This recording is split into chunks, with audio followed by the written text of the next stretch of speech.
Thank you, Lord. We bless you, God, and happy birthday, God. We thank you so much for your coming to us, God. We cannot come to you, but you came to us so that we may know you and that we may learn of you. God, fill us, my God, with your presence. We love you, we honor you in our gathering this afternoon. Hallelujah to your name. Hallelujah to your name. Hallelujah to your name. Amen and amen. We may be seated. What a son, huh? Go tell it. On the mountain. So good afternoon, everyone. I would like first to welcome our friends online. They may be, most of them are in the Philippines, some of them are in Australia, and some parts of the United States. So welcome, Merry Christmas, and thanks for joining us to this Sunday is our Christmas celebration here in Jacksonville, Florida. And also I'd like to welcome everyone in the room. I can see we have some guests. Almost every row. You're welcome.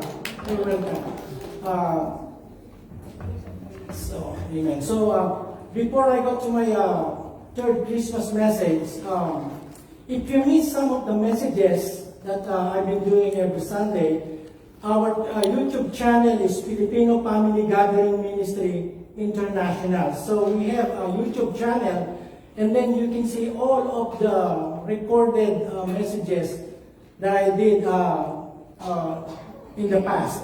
And also this one is also recorded. That's why I request everyone to silence your phone. Don't turn it off completely because you might have an important call.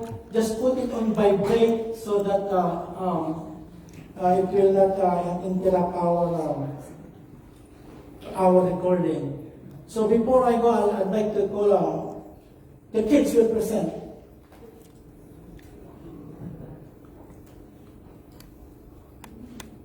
Okay, so they're gonna recite first Joseph. Joseph, come on down. Get your mic. Mariah has the mic. Test it first, Joseph. Let me see. Okay, Joseph will recite. Tell them the verse in the chapter you'll recite. Okay, so my verse is Isaiah 9:6. 6, For unto us a child is born, unto us a son is given, and the government will be upon his shoulders, and his name will be called Wonderful Counselor, Mighty God, Everlasting Father, Prince of Peace. Hooray! Good. Okay, Joseph, and the next will be Samantha. Samantha, are you here? Come on, Samantha.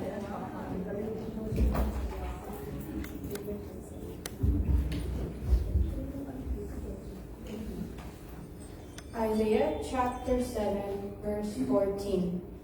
Therefore the Lord himself will give you a sign. Behold, the virgin shall conceive and bear a son, and shall call his name Emmanuel. Amen. Amen. So it's Malachi. Come on,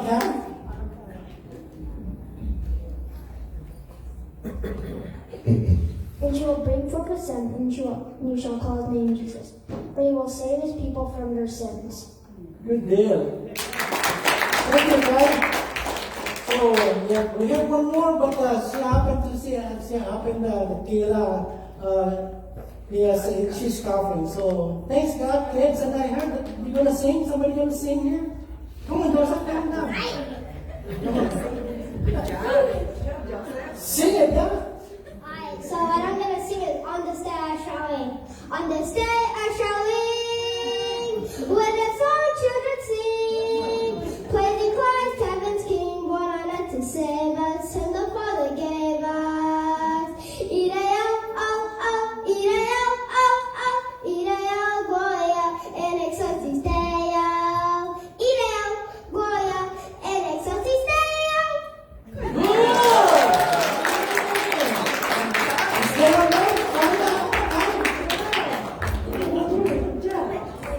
Joseph, I thought you're gonna do it. We wish you a Merry Christmas. We wish you a Merry Christmas. We wish you a Merry Christmas and a Happy New Year. Good tidings we bring to you and your King. We wish you a Merry Christmas and a Happy New Year.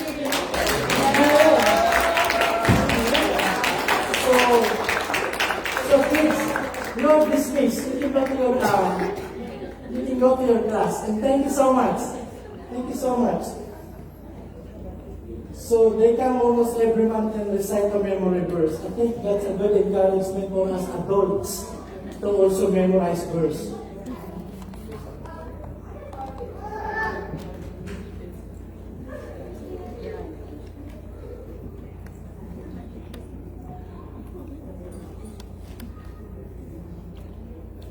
It's interesting, that December 26 and December 27 are the most busiest 2 days in many stores. You know why? Because a lot of people are returning their gifts. In 2017, they said that's about $90 billion worth of returned items were brought back to stores. That's a lot. And the reason why people return gifts or return the items that they received? First, they don't like it. Second, they want gift cards, store gift cards. Third, it don't fit them or it doesn't fit them. No, they don't like the colors and the things like that. And then number 4, maybe it's a duplicate. They already have an exact thing of what they've been given. So those. But I hope it's not going to be when it comes to the gift of God. Okay? No return, no exchange. Amen? And that's what I'm going to be preaching on this morning. Like I said, you go to YouTube, type in Filipino Family Gathering Ministry International. It's kind of long, FGIM.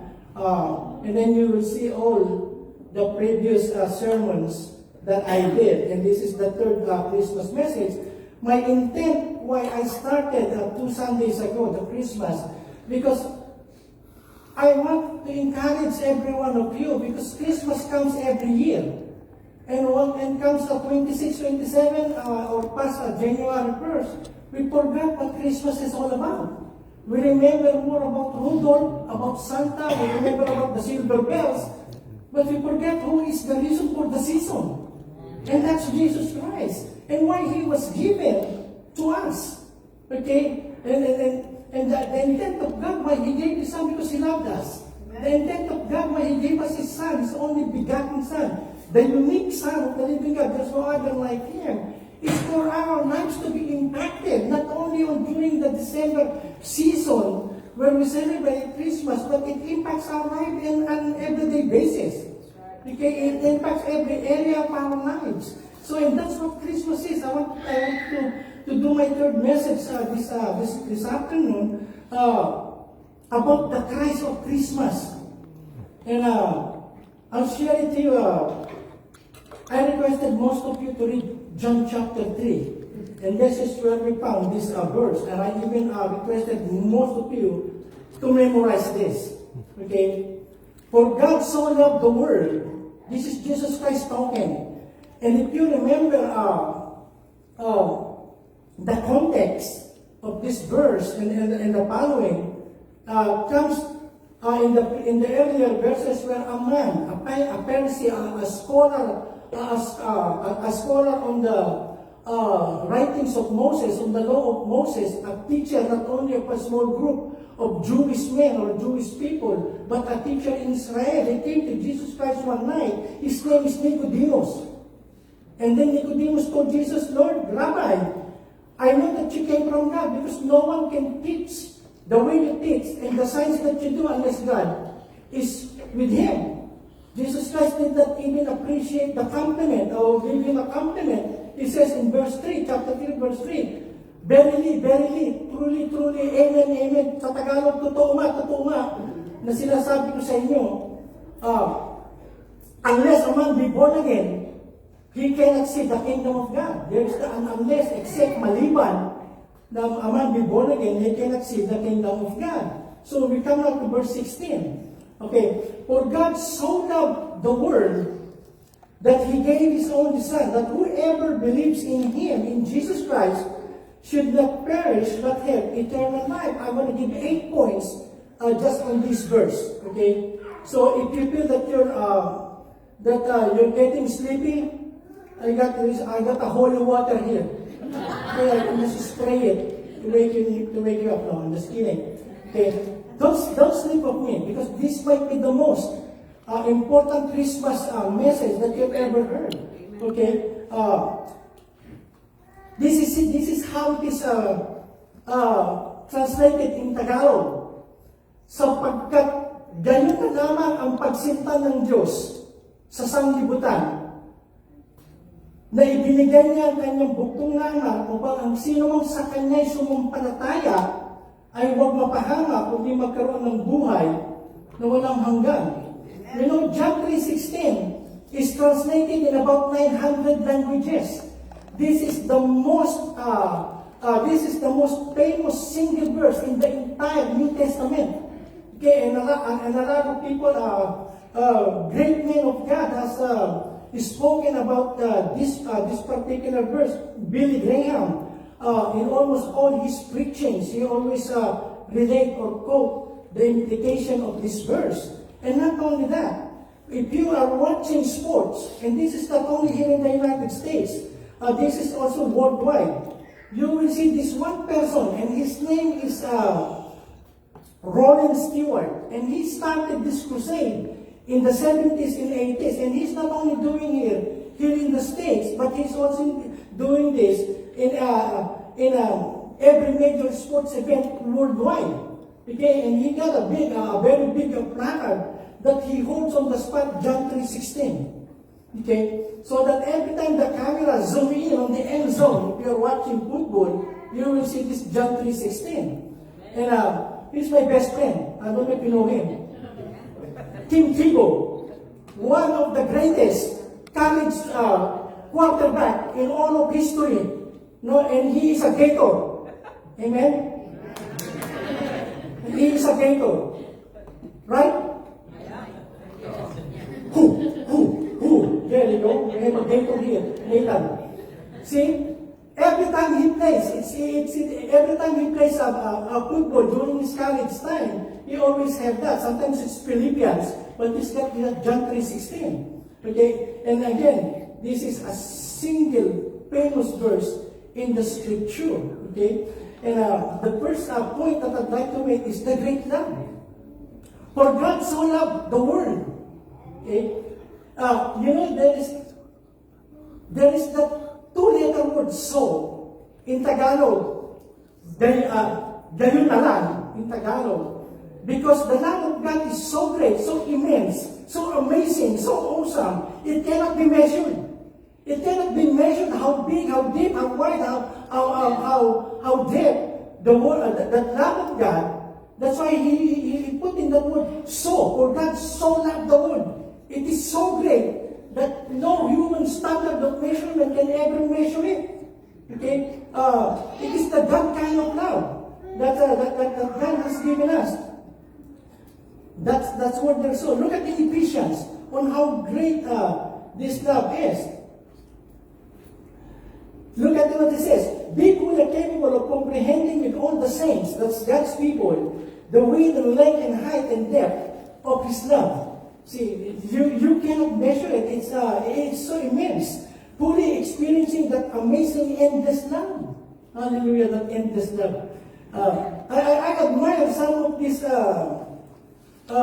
human composers when they write songs. When they write love songs.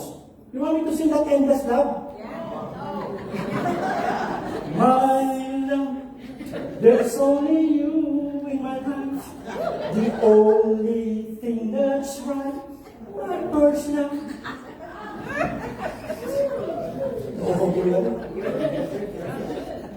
It's so articulate. It's so articulate that if you listen to the wording, this is a love song by Luther Vandross. I think Mariah Carey is the other, when they did this, it's so articulate on how he relates, or they both relate, that love for one another. Okay? And yet, love, the love of God is so great that God articulated that great love in the person of Jesus Christ. Hello? Look at Romans 5, 6, and 8. And this is what makes it great. Okay? The recipient of the love. Look, it says, for while we were still weak, that means that we cannot do anything about our sin, that we cannot forgive ourselves to the point that God will accept us. He says, at the right time, in the fullness of time. Okay, the Bible tells us in Galatians, in the fullness of time, God sent His Son, okay, to redeem us from sin. At the right time, Christ what? Died for the ungodly. Who are the ungodly? All of us. All of us. And then look at verse 8. But God shows His love for us in that while we were still sinners, who died for us? Christ died for us. We should be the one nailed on the cross, but He took our place. Okay, He took our place because of that great love. Okay? It's so easy to love people who are lovable. Is that your spouse beside you? If they're lovable, they're kind, they're reasonable, they're not indifferent, okay, it's easy to love them. Okay? And the thing is, but it is so hard, it's so difficult to love people who gives you hard time. Who gives you hard time? That same person sitting beside you. No, I'm just kidding. I'm just kidding. Okay? Join to the world. You can smile. Your face is not made of ceramics that it will break if you smile. You can smile, it's alright to smile. But anyway, we were still sinners. If you just consider, I can preach on that for more than an hour. And that is our position in the eyes of God. When He loved us unconditionally, sacrificially, by giving His Son. Okay? We are sinners. And look at in Tagalog, nang wala tayong kakayahan makaligtas sa kaparusahan, namatay si Kristo para sa ating mga kasalanan sa panahong itinakda ng Diyos. So we were still on that point. Okay? Like I said, it's easy to love people who are lovable and kind and reasonable and generous and things like that. But to love your enemy, the Bible tells us love your enemy.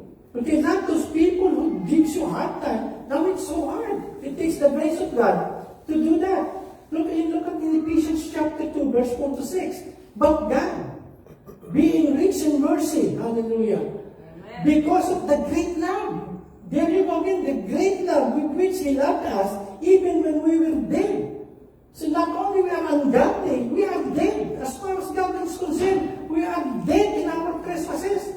We are just merely existing, we are breathing and physically alive, but in the eyes of God because of sin. The Bible tells us we are dead, but even in that condition, God loved us. Okay? God loved us. It says, even when we were dead in our sins and our trespasses, He made us alive together with Christ. By grace you have been saved, and raised us up with Him, and seated us with Him in the heavenly places in Christ Jesus. One more verse in Romans. Look at this. Say, we are ungodly. And then the other one is, what was that?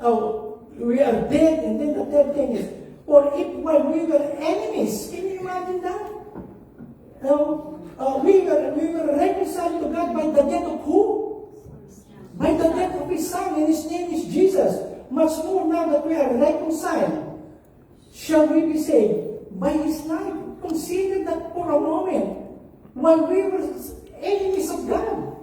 No, you can be enemy to some human being, to some people, but they cannot do much damage to you, but an enemy of God. An enemy of God, and yet even in that state of mind and behavior and attitude towards Him, He still loved us. Okay? Dati, kaaway tayo ng Diyos. Pero ngayon, I'm just putting them in Tagalog, okay? Because, sabi nyo, dati kaaway tayo ng Diyos, pero ngayon, tinanggap na niya tayong mga kaibigan sa pamamagitan ng pagkamatay ng kanyang anak. We are friends of God. At ngayon, mayroon na tayong magandang relasyon sa Diyos. Tiyak na iniligtas na tayo sa kaparusahan sa pamamagitan ng buhay ni Kristo. So, for God so loved the world, that love is so great. Okay? And then number 2 is, God, the giver, is so great. Okay? He does not give us leftover. I remember one Christmas, I bought a tie lapel. Okay? It's so nice. I like it myself, but it's only one. There is only one of it in the store. So I bought it. I'm gonna give it to one person that I respect much. So I gave it to him. It's a very tiny. It's just a tie pin. It's just about this big. And then when I gave it to him, he was not so happy, and he even told other people, Ed gave me a recycled gift. You know what a recycled gift is? Somebody gave to you. You take off the wrapper. You take off the wrapper and you put another wrapper, and then you give it back to somebody else. Okay? So he said other people that no, but it's not a recycled gift. I like it most. Okay, but then it was misinterpreted, because you know what? You will know what kind of giver a person is by the kind of gift they give. You know, there was one guy. He was working in Saudi Arabia. I'll just make it Qatar. Okay, Alan worked there. And then he's coming back to his wife to celebrate Christmas, and then he wants to give her a special gift. So he went to one of the famous stores there in Qatar, and then he says he wants to buy a Chanel. It's not Chanel, capital C, capital H. Okay, one of the most expensive. They said some Chanel perfume, just a teaspoon, costs $200. No, I'm talking about a real perfume that you don't buy in some store. But anyway, he went to that store, and he asked the saleswoman, what is a good thing to give my wife? I want to give her a special gift. And then she pointed to the Chanel perfume. Okay, the Chanel. How much is it? So it said, in US dollars, that's $750 US. So the guy said, that's too much. Do you have anything else lower than that? And then she pointed to another Armada. Oh, not Armada, that's a car. That's a Nissan car. Prada. You know what? I was testing it was in listening. I said, Armada. That's a Nissan SUV. Okay, Prada. How much is that Prada? He says, that's That's $680 plus tax. It's still too much. Do you have anything lower? And finally, the woman says, here's another one. It's a RL, Ralph Lauren. It's $375. And the guy looked at it. It's the small bottle. Said, it's still too expensive. Do you have anything cheaper? He said, it's still cheap. It's still cheaper. You know what the sales lady did? She took one of her mirror. And then she said, look at this. That is cheap. No? To his face, you are cheap. God is not cheap. Okay? God is a great giver. And look at this part of the John 3:16. God so loved that He gave. True love is always generous. Ano po, generous? That true love is not stingy. And not only that, true love is not only generous, it always takes the initiative. The initiative.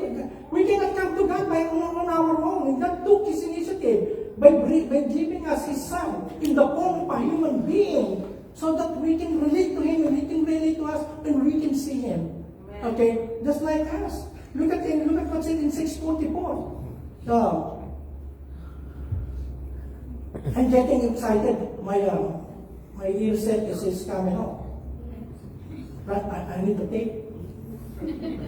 Look at what it says in 644. No one can come to me. This is Jesus Christ talking. No one can come to me unless the Father who sent me draws him, and I will raise him up on the last day. So no, we cannot come to God, regardless of how much good work we want to earn merit, so that God will be pleased to us. Unless God touches us, unless God, the Holy Spirit, bring us to God, the conviction, bring us to God, we will never come to God. The very instinct of any human being from Adam and to everyone born after Adam is to run away from God. We don't have that capacity. We don't have that inherent desire to come to God. The first thing that the Adam did when they sinned, they ran away, they hide from God. Instead of going near to God and asking for forgiveness, they hid themselves, and they ran away from God. Okay? But look at the goodness of God. He says, no one can come to me. So if you are born again, if you are in church, some of you here, you have just been invited by a friend or a neighbor to come here. Okay? It may be like, you may see, everything is in the human level. The mere fact that you are here and you are listening to a handsome pastor is a divine appointment. God is giving you a divine appointment. This is not just an accident. It does not happen. This is December 22. We have a Christmas celebration. No. The mere fact that you made it here, one piece is strong, or maybe strong, is because God has bring you here for a divine appointment. He wanted to hear about not Santa Claus, not Mary, not Joseph, but Jesus Christ Himself. He said, no one can come to me. So if you are having that urge right now, in your heart, in your spirit, about the Lord Jesus Christ, that is not just you, it's God giving you an eye-opening tax so that you will know who this Christ of Christmas is. No one can come to me, he said. And then, that's in Tagalog. Wala makakalapit sa akin, maliban kung papalapitin siya ng amang nagsugo sa akin, at ang mga lalapit sa akin ay bubuhayin ko muli sa huling araw. And look at again in Ephesians chapter 2, verse 8-9. For by grace you have been saved to what? Through faith. This is not your own doing. It is the gift of God. See, it is the gift of God. Even believing in God, putting your faith in God, is a gift from Him. Okay, it said, it is the gift of God, not a result of works. Nothing wrong with good works. But good works is not a ticket to heaven.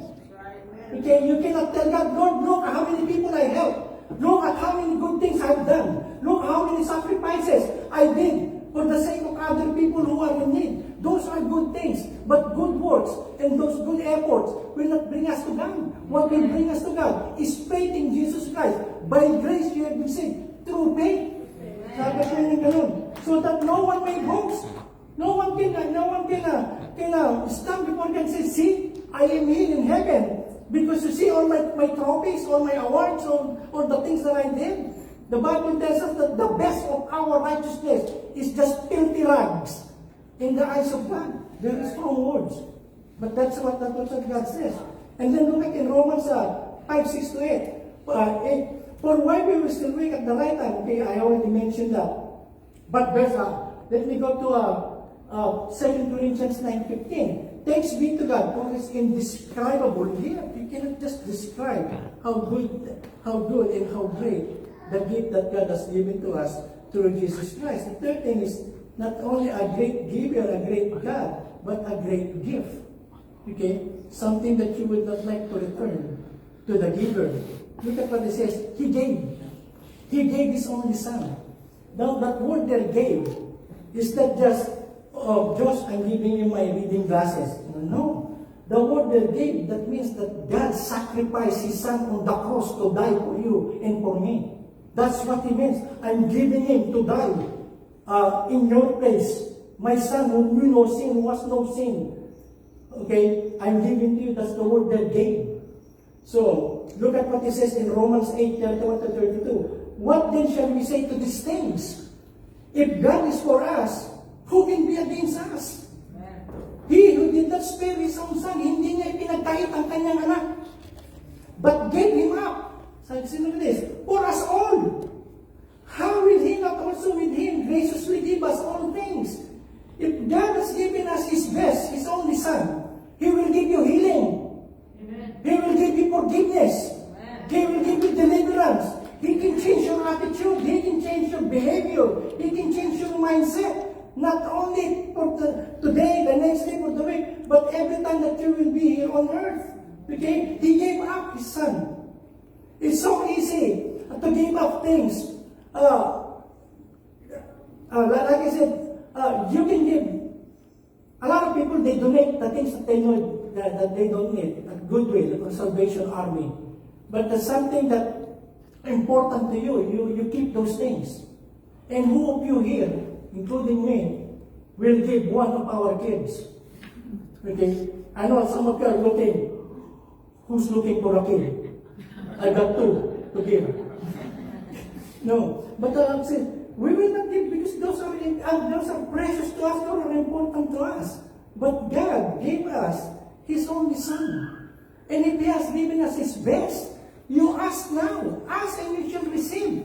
Seek and you will find, knock and it will be open unto you. If God has given you His best, you can ask God, Lord, please fix our marriage. I'm having a problem with my spouse. I'm having a problem with our relationship. Lord, we have a problem with our kids. Lord, we have a problem with our problem. We have a problem with our employers. Or we have a problem with blah, blah, blah, you name it. So if God has given us His best, you can ask Him, Lord, help me in this. Help me in this. Help me in what we are going through. And that's the goodness and the greatness of that gift. And look at in 1 Corinthians 15:3-4. I gave you the message that I received. This is Paul talking. I told you the most important truths.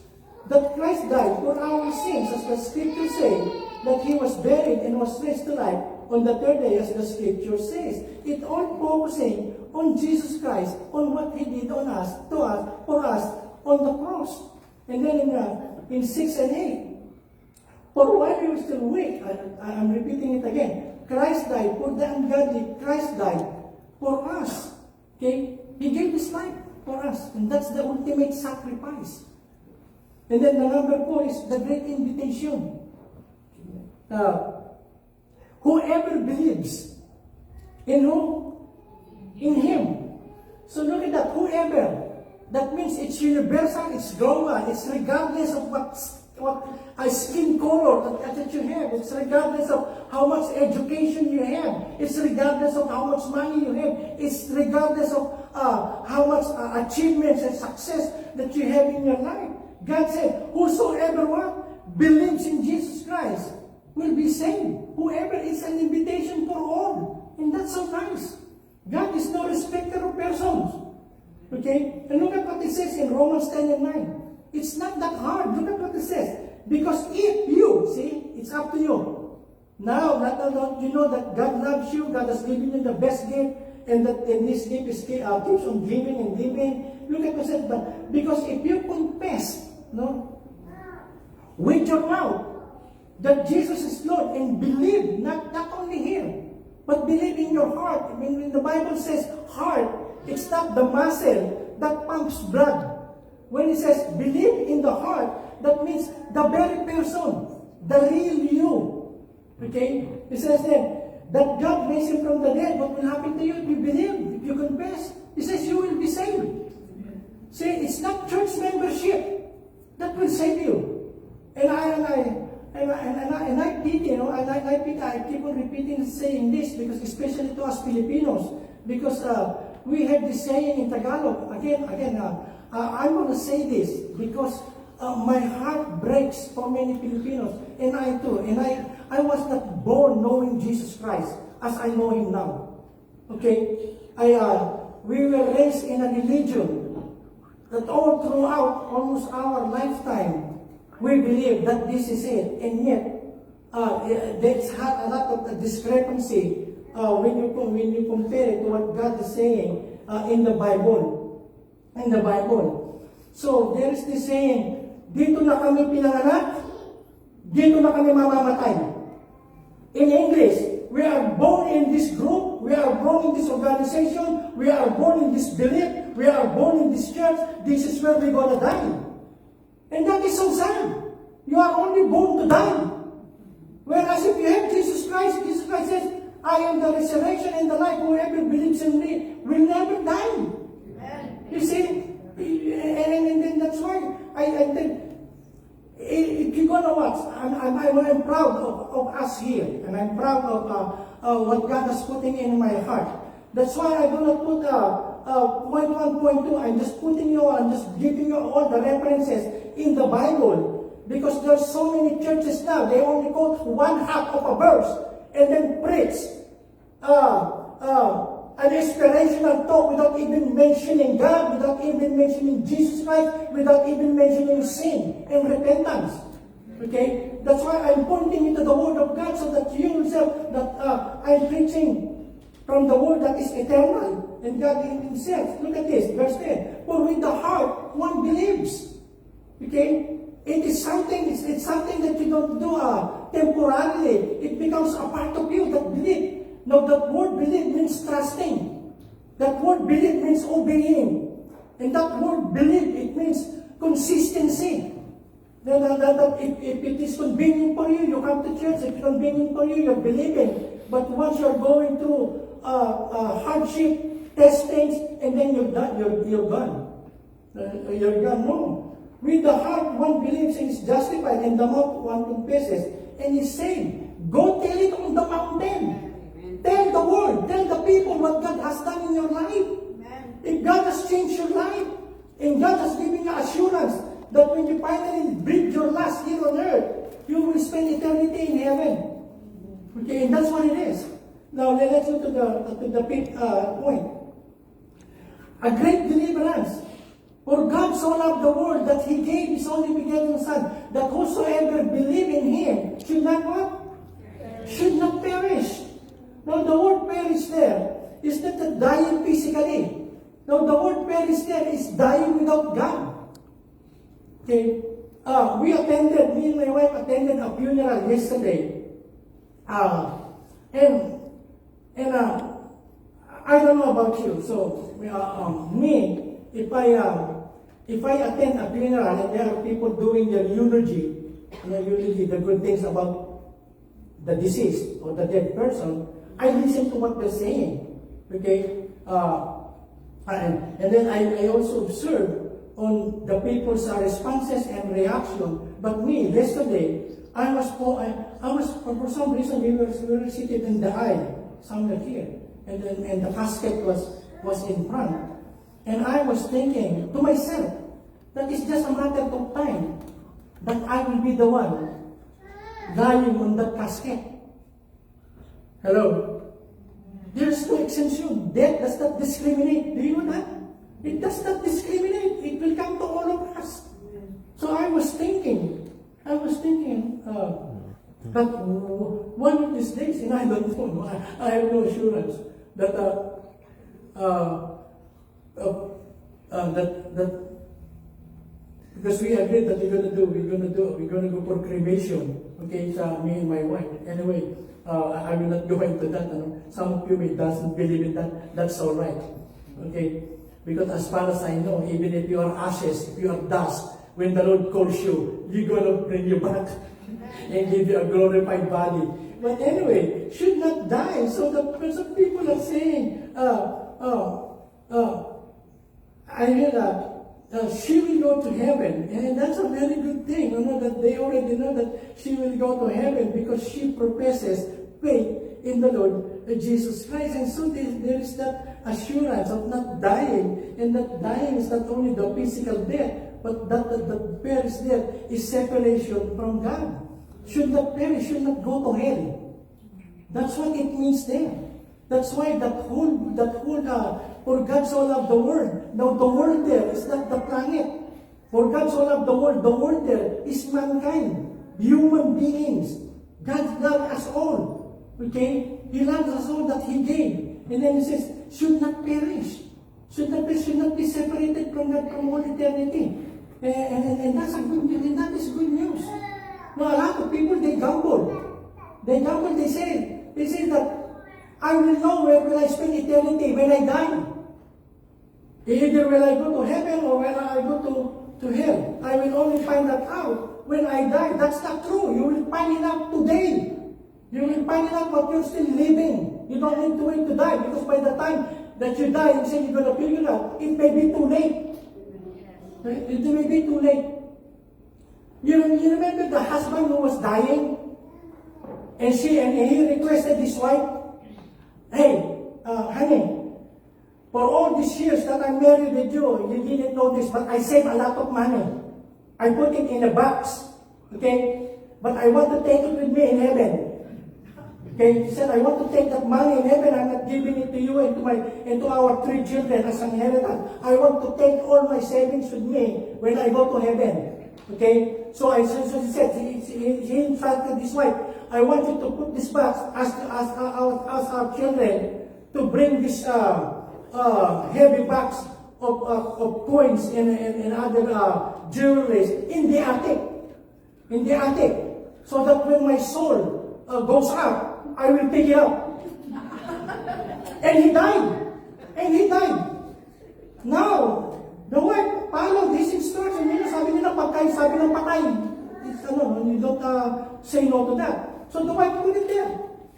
And then after a few hours, while they're waiting for the funeral people to get the body, the wife was wondering, did he really go to heaven?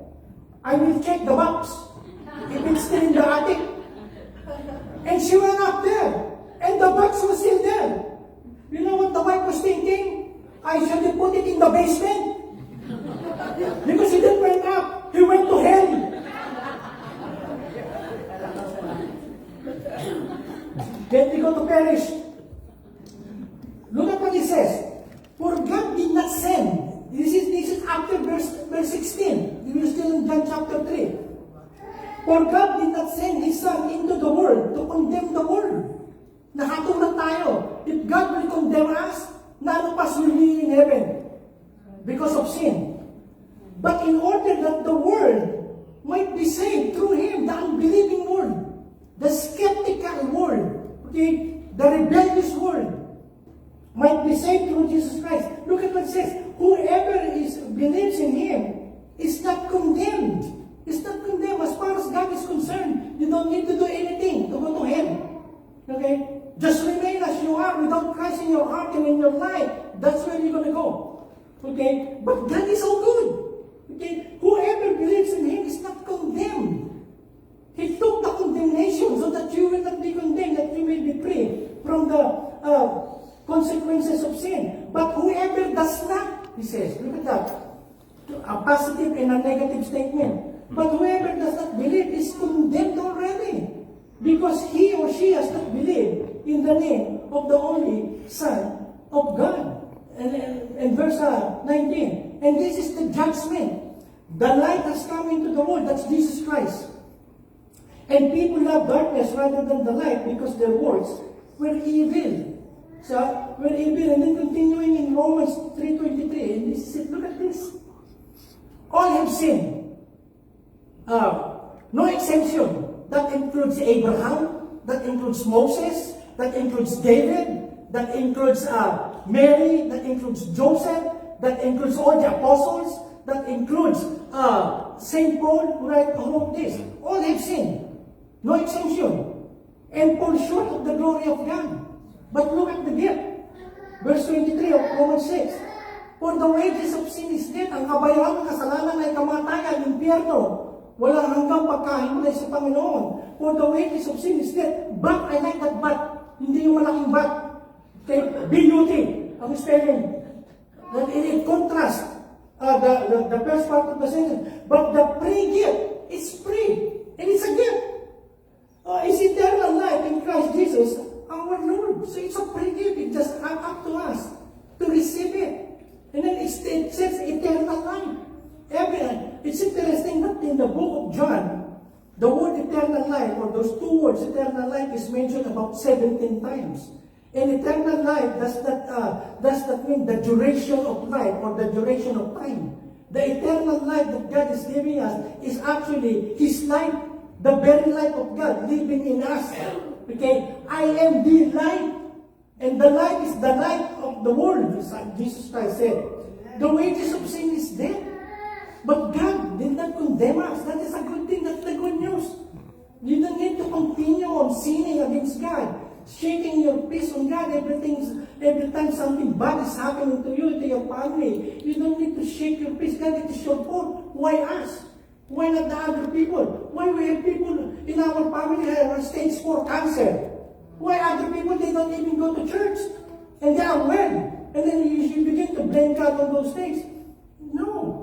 God is not the author of those evil things. If this was not happening, it is not God. Okay? And then look at this, it says, but the free gift, what do you do with the gift? You take it, you receive it. You don't return it to Walmart. Okay?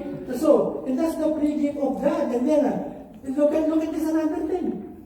Look at, there is therefore now no condemnation for those who are in Christ Jesus. If you have Christ in your heart, in your life, He is the Lord and the Savior of your life, you are not condemned by God.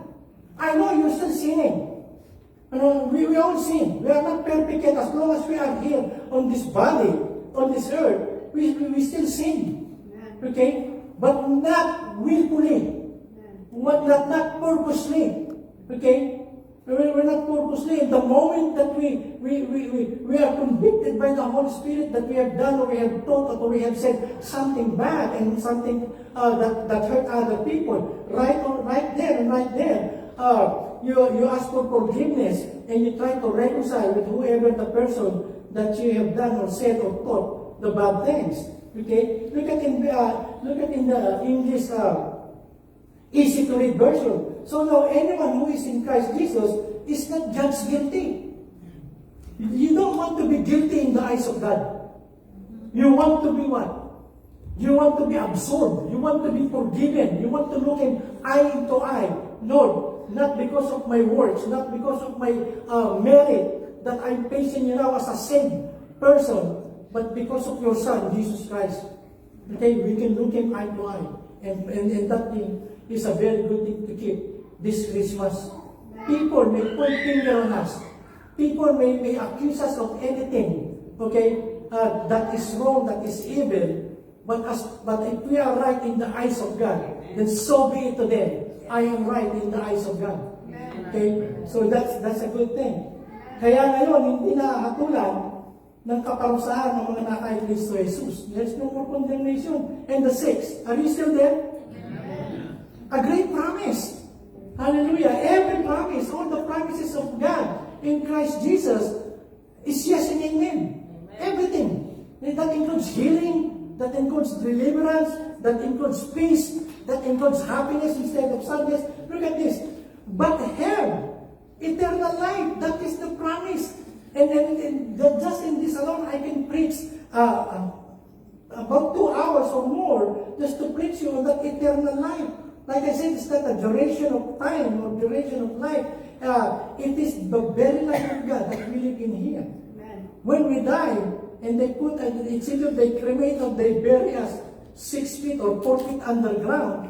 It doesn't matter, you know, that our soul and our spirit will go to God, and a time is coming when God will call upon those who died, that they will what? They will be taken in rapture, and God will bring us forever in heaven. And that's just one of the promises of God.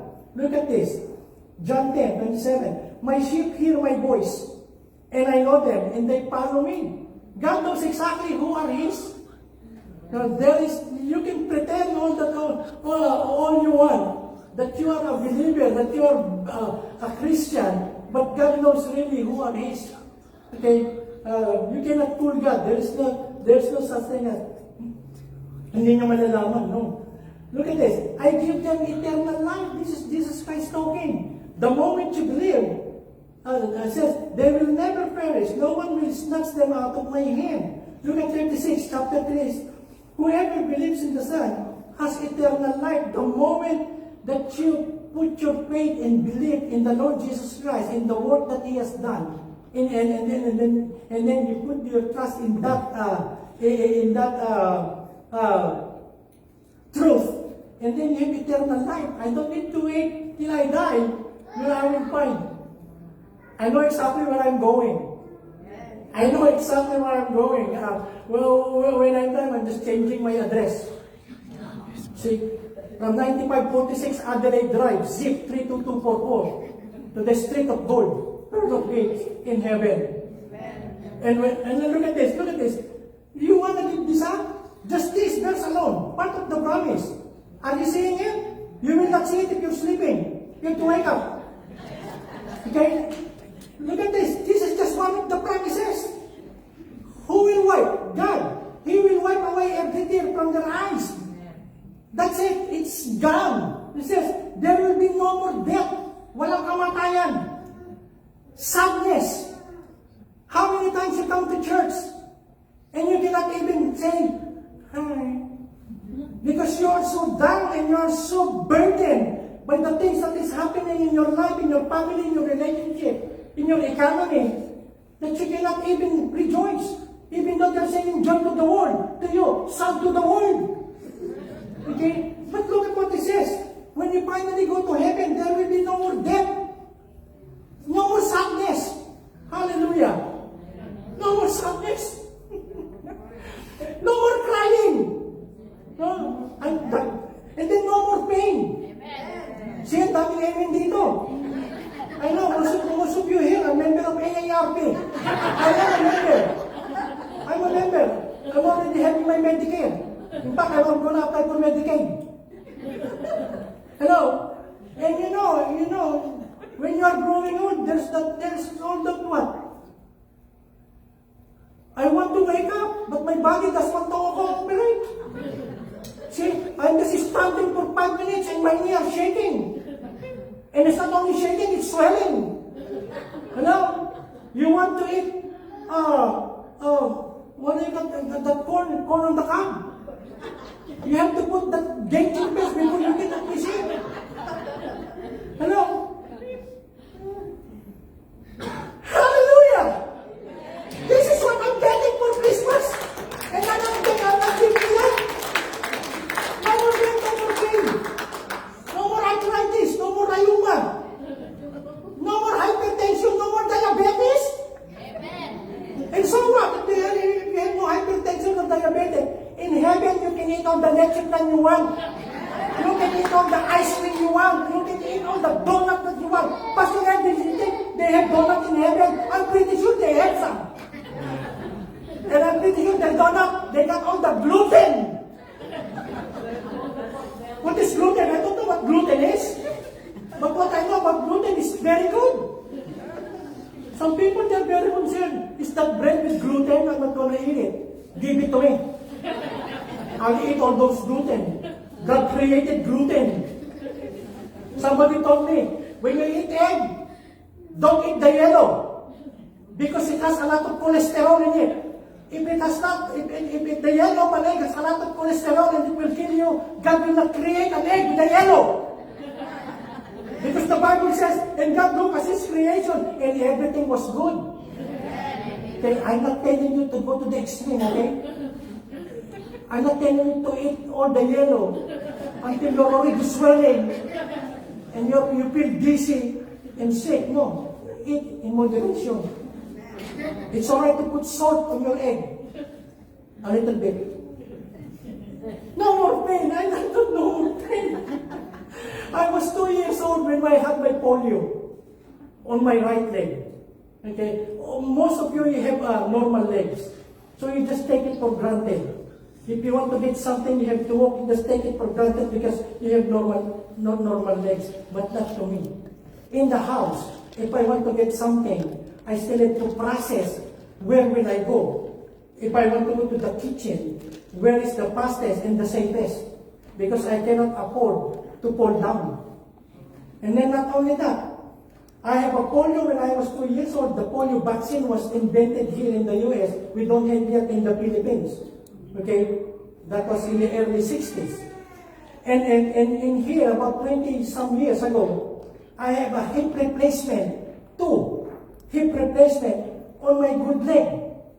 So I have a polio on the right, and I have 2 hip replacement on the good, because the first one, after 4 years, it came off.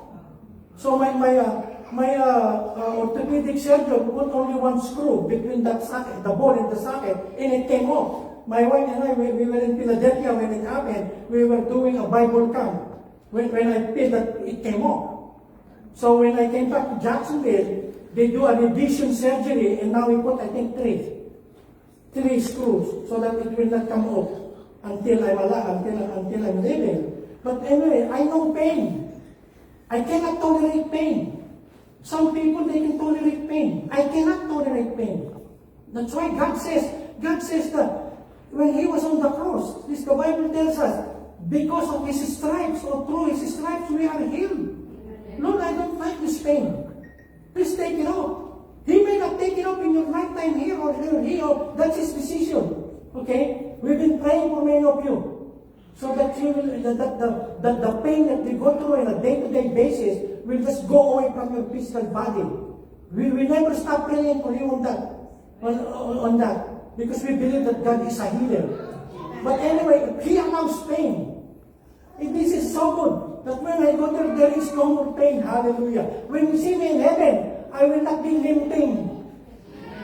So you have to call my name. Hey Ed, is that you? I'll be back. See, no more pain. And this is one of the promises. I have to finish. I have to end. A great Savior. And that's in Him, in Jesus, the Christ of Christmas. I am the way, the truth, and the life. No one comes to the Father except by me. See, it's only Him. It's exclusive. You may not like it. Some people watching me online, you may not agree to it, but that's not my word. That's the word of God Himself. Jesus Christ says, I am the way. He did not say, I am one of the ways. You don't like me, go to Buddha. You don't like me, go to Muhammad. You don't like me, go to Mary. You don't like me, go to Peter. You don't like me, go to the Dalai Lama. No, He said, I am the way, the truth, and the life. And He says, Jesus, without me, no one can go to heaven, to the Father. And look at in verse 12 of Acts 4, and there is salvation in no one else. No one else. You cannot be saved by anyone else. Hello? Only in Jesus Christ. Hallelujah. I will end. This is a true saying, to be completely accepted and believe Christ Jesus came into the world to save sinners. I am the worst of them. It doesn't matter what you have done. Okay, it doesn't matter. Even Saddam Hussein, when he's still alive, even Bashar al-Assad, who killed 500,000 of his own people in Syria and tortured millions of Syrians under his regime and under his power. They killed, they massacred, slaughtered millions of Syrians. And now he is there in Russia. If Bashar Assad will repent and accept Jesus Christ in his heart, I believe God will forgive him and he will be saved. But that's up to him. So regardless of what we have done in our lives, regardless of what it is, how heavy, how big our sin against God, look at this. Paul said, I am the worst. And God forgave him. And God gave him a new life. And he wrote almost 1/4 of the New Testament. So that's a good thing. No, God does not categorize sin. He can only forgive venial sin. But the mortal sin, you have to do a sacrifice for it. No. As far as God is concerned, sin is sin. Okay? He doesn't categorize it between gray and black, between venial and mortal. Every sin is sin against God. It says on the words. Last, there is a great contrast. Look at this. Whoever believes in me should not perish, but have eternal life. There are only two destinations.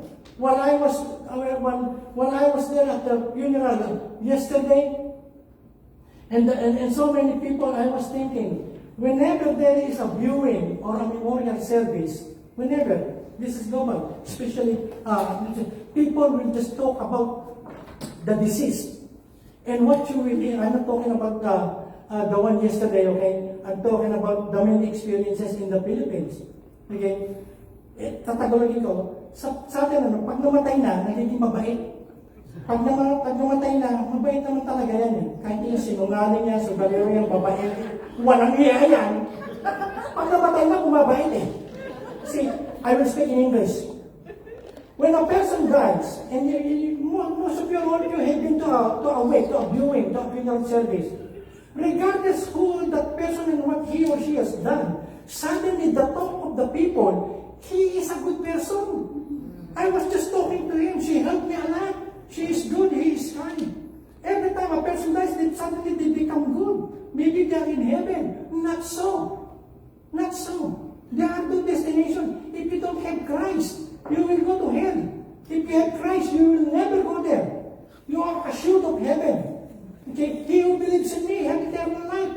That is heaven. So if you believe you have Jesus Christ, God so loved the world that he gave his only begotten Son, that whosoever believe in him should not perish, but have eternal life. There are only two destinations, nothing in between. You were told that there is in between a purgatory, a waiting place. That what? That is dependent on the prayers of your family and of your loved ones. But if you ask them who believes in purgatory, you ask them, how long a person going to go out of that place? And they cannot tell you. As long as there are people praying, a candle being lighted in your behalf, you will go, no. It's not those. It is your faith and belief in Jesus Christ. There is no such thing. And then you're going to put that there is that waiting compartment, then you are a miserable person. Right now, like I said, right now, if you put your faith in the Lord Jesus Christ, you can go to heaven. Because that's a promise. It's not my promise. It's not the family. It's not the promise of Protestant church. It's not the promise of the Catholic church. It's not the promise of any Baptist Methodist church. The promise of heaven is the promise of God himself. Okay? It's not a human idea. It's God's place. I prepared a place for you. Jesus Christ told his disciples. So, whoever believes in him is not condemned. Amen? God has a gift for you and has a gift for me. And his name is Jesus Christ. What will you do with the gift? Believe. He says, believe in him and you will be saved. Believe not only here, but here. And you heard the word. I'm done.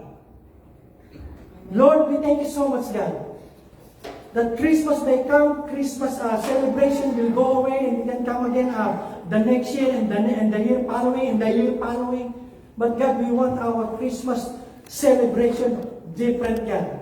Having Jesus Christ in our heart, the Son of the living God, the one who came so that we will have life, we will have forgiveness, we will have healing, we will have deliverance, and we will have a good relationship with you. Thank you for Jesus. Touch your people, and if you are here, like I said, you are the only one who knows it. You have a religion, but you don't have a relationship. Come to him now. I will not even ask you to stand up. I will not even ask you to come in front. Just right there where you are seated. Or you've been coming to church for so many years and so many times. You've been hearing about Jesus Christ, but you have hardened your heart. You will come inside the church. Your heart is hardened. You will walk away harder than you came in. Not today, not this time. Come to Him, come to Jesus, tell Him, Lord Jesus, I thank you for coming to save me. I thank you that in you and your blood there is forgiveness.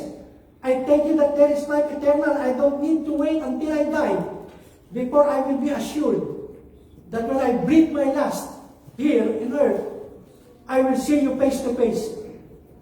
Thank you, God, for the truth. Thank you, God, for the promise. And thank you, God, for your word. Bless your people, God. We thank you for Christmas. We thank you, God, for a day like this, a month like this, a week like this, that we can be reminded of your great love. Thank you so much, God. In Jesus' name. Amen.